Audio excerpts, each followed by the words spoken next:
Now that we know the different types of chromatography techniques, how we prepare the samples depending on which type, and the different columns that comes with it, it's now time to venture into the different detectors that this instrument is using. Let's start with gas chromatography. The first on the list would be thermal conductivity detector, or also called as TCD. Now, TCD is one of the earliest detectors and is considered a universal detector for GC. TCD measures any GC sample component having a thermal conductivity that is different with that of our carrier gas.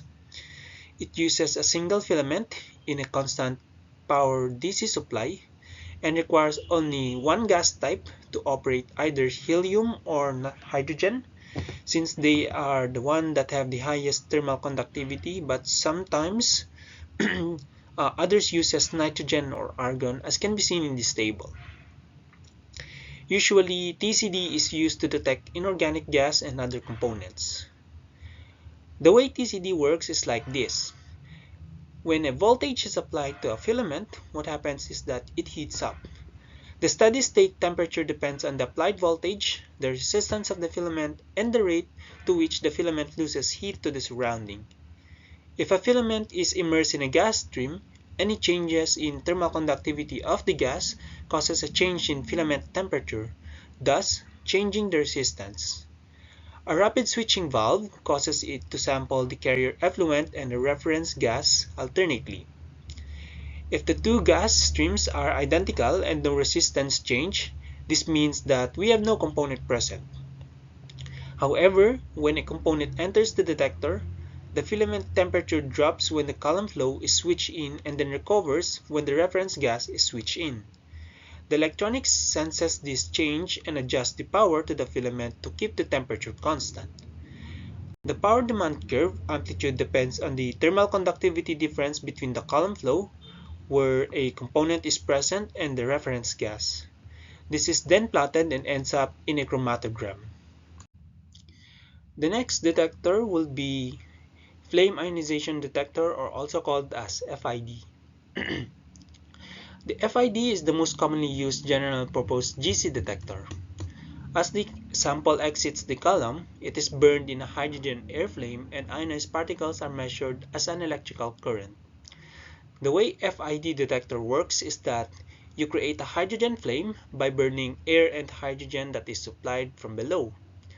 The carbon in a sample carried into the detector on a carrier gas is oxidized by this hydrogen flame, which causes an ionization reaction. The ions formed are attracted by a collector above the flame to an electrostatic field, wherein the components are detected. Additionally, the number of ions that is produced is proportional to the number of reduced carbon atoms in the flame. Hence, this technique is a mass-sensitive destructive technique. The FID is the most common detector used in gas chromatography as mentioned earlier. The FID is sensitive to and capable of detecting compounds that contains carbon atoms, which accounts for almost all organic compounds. However, FID is not sensitive to carbon atoms with a double bond to oxygen, such as in carbonyl groups and carboxyl groups, to name a few. The third detector will be electron capture detector, also called as ECD. This detector is one of the most widely used detectors for environmental samples because this detector selectively responds to halogen-containing organic compounds such as pesticides and polychromated biphenyls. Now, in this detector, the sample eluates from a column is passed over a radioactive beta emitter, usually nickel-63 is used, and an electron from the emitter causes the ionization of the carrier gas, which is sometimes nitrogen, and the production of a burst of electrons. In the absence of an organic species, a constant standing production of current between a pair of electrodes results from this ionization process. The current decreases markedly, however, in the presence of organic molecules containing electronegative functional groups that tends to capture the electrons, hence the name electron capture detector. Compounds such as halogens, peroxides, quinones, and nitro groups are detected with high sensitivity. The detector is insensitive to functional groups such as amines, alcohols, and hydrocarbons. ECD are highly sensitive and have the advantage of not altering the sample significantly, in contrast to FID. So the picture in this slide, particularly this one, is an example of a ECD detector that uses nickel 63 as the beta emitter. So we have next is flame photometric detector, or FPD. FPD detects organic compounds containing sulfur or phosphorus. So you have your sample, they are burned in a hydrogen flame producing light. So this is the same with that of FID. An optical filter is used to make the detector specific to sulfur compounds or phosphorus.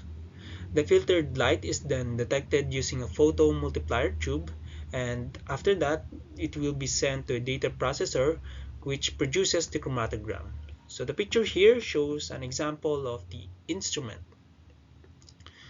Sulfur generally responds to the square of the sulfur atom concentration. Meanwhile, for phosphorus, the response is more linear. For our last detector, we have the flame thermoionic detector, or FTD.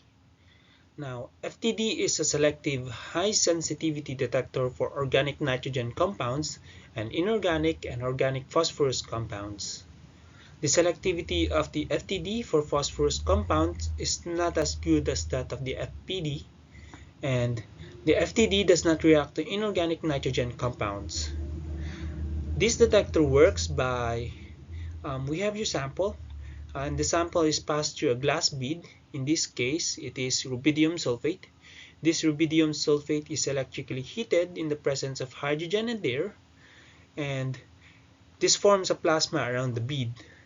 Now, if your sample came in contact with this bead, what happens is they transform to an ion, and a collector will collect those ions and send it to a data processing machine which forms the chromatogram.